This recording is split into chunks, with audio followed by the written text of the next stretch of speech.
Go.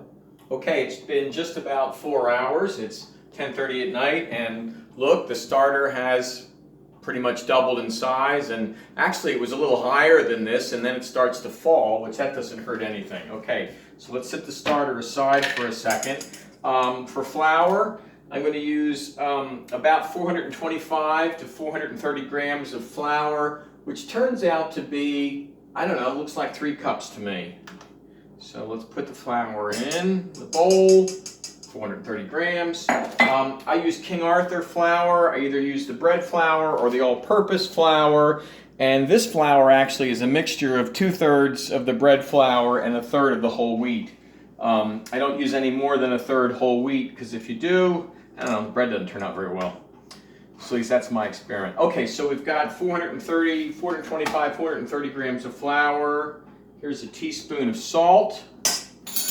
Mix that around. I just use a fork. Mix your salt through your flour. That's nice. Okay. Then water.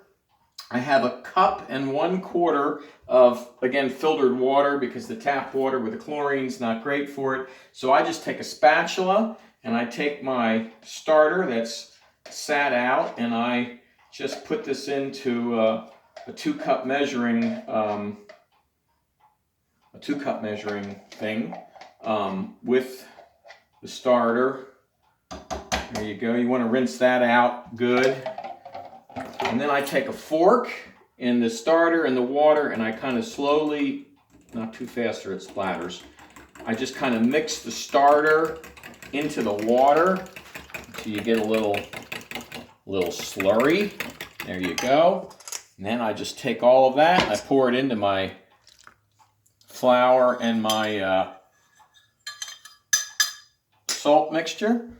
Make sure you wash those up. And then I just take a fork and I just stir this around, only for about a minute or two, and I kind of use the fork and I kind of scrape the bottom a little bit. This is what's called making it into I think it's called a shag dough. Okay, so you know, it's just trying to incorporate the water in. There's a little bit of loose flour in there, but that's not too bad. There you go. So that's pretty good. So I just take that. All right. There's your dough. Then I take a piece of saran wrap.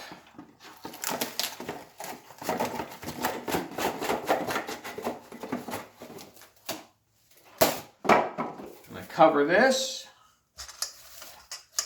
And that, you've made your dough. So that was the end of step 2. This will sit outside for about 12 hours. And I'll show you what it looks like tomorrow before we get ready to bake it. Again, if it's really warm out, it can look good in 10 hours. And if it's cold in the wintertime, you can let it go for more than 12 hours. So there you go. That's step 2.